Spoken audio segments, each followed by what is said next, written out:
Hey, Mark Hunter, the Sales Center, back with another phone prospecting video for you. And it comes right out of my masterclass. I tell you what, a whole bunch of content out there. I do want to. Our online program, the Sales Hunter University, was named as one of the top 10.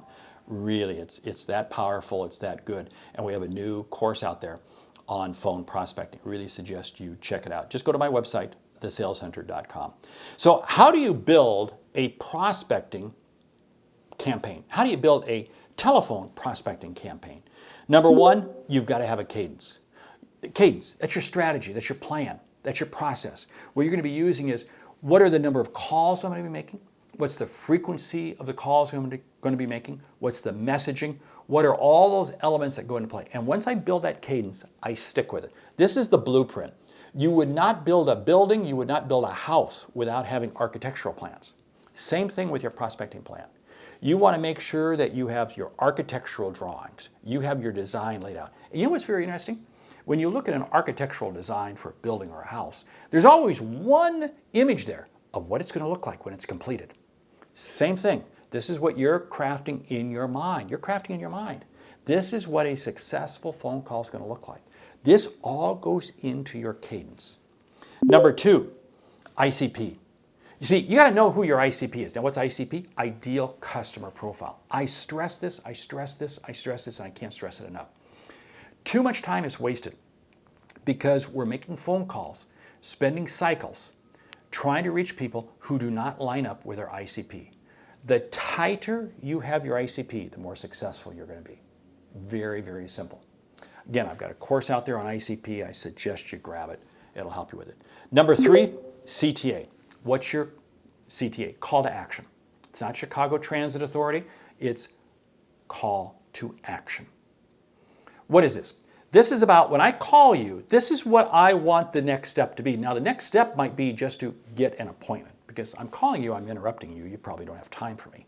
So the next step might be that. The next step might be, if you're in a short sales cycle, to actually get the order.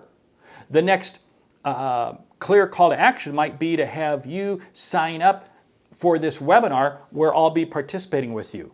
You can have any number of CTAs, but the idea is to be very clear and very succinct with it. In a very advanced call strategy, I'll say, here's my primary CTA and here's my secondary CTA. In other words, what I do is I have a primary CTA, and the primary CTA might be the appointment. Hey, let's talk tomorrow at 10 a.m. If I can't get that, then my secondary CTA is, I'm going to send you an email, or would you go to this website and download this and take a look at this and let me know what you think. Now, that's a weak secondary, but sometimes I can't get the primary. So at least by having you do this, I can measure, I can monitor as to whether or not you actually did it. See, what does that do? That gives me insight as to how engaged or how involved you might be in this process. Number four, time blocking. You've got to set aside the time to do it. You see, think about this. You don't get a gym membership and think you're going to be in shape. The gym membership becomes valuable when you actually go into the gym and work out. And that means you got to dedicate time. You have to dedicate time to it. And most people who have a gym membership, what they do is there's a dedicated time every day or certain days of the week that they go to the gym. And that helps them get in shape and stay in shape. Time blocking is absolutely essential in terms of building your prospecting campaign. Number five, I got to have goals. I have to have goals. Go back to what I was talking about earlier in terms of the architectural plan. You know, what's the visual look like? Well, yeah, you see, the goals. What are my goals? My goals might be the number of calls I intend to make today. Goals might be, these are the number of prospects that I ultimately want to turn into customers. You set your goals because here's what happens. You want to inspect what you expect. So if your goal is to make X number of calls a day, then you set that goal. And you know what? What you inspect is what you will expect. It's amazing how it happens. Number six, talking points, statements. You see, you have to be very clear about what are the talking points that you're going to share and when are you going to share them. You see, there are certain talking points that you may use earlier in a phone call and talking points that you might be later in a phone call if that phone call is going well.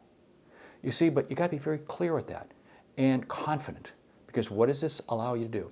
It allows you to exude confidence and trust to the person on the other end. What does that mean? That means they'll share with you more information. Next one is talking points and questions. You see, I don't start the call off by asking you dumb stuff. I start the call off by asking you insightful questions that are going to engage you. But that means I got to be prepared. I got to be prepared with questions that are relevant to your industry, to who you are, to your business. Oh yeah, you see it comes back to that ICP. The clearer the ICP is, the more insightful your questions are going to be, and the more insightful your statements are going to be. Number 8, objection responses. See, there's always going to be typical objections that you hear. And you want to be very confident as to what your response is. What is your response? So you don't get caught short. You don't get caught off guard. And you know how to respond. One of the most typical ones is, why don't you just email me some information and I'll take a look at it and I'll get back to you. What's your response? What's your response? Your response is, you know what? We've got a lot of information we could share with you. If you could just answer 2 questions for me, I'll be able to understand better what to send you. Now, what am I doing? I'm engaging you. You see, I'm trying to get you past this block to actually engage you. And hopefully, if I do a good job of asking 2 questions that engage, I can go to 3, 4, 5, 6, and I get to have a conversation. I want to be able to have a very clear, articulate response with every type of objection I encounter. Hey, 8 things that you can be doing to help build a phone prospecting campaign. Here's number 9. I want you to go out to the Sales Hunter University. Go to the website, thesaleshunter.com. You'll see it right there, up at the top, University, and I want you to get the phone prospecting masterclass. Or you can go, if you're watching this on YouTube, drop down to the description. It's right there for you. Hey, I'm Mark Hunter, the Sales Hunter. I want you to be successful with your phone prospecting.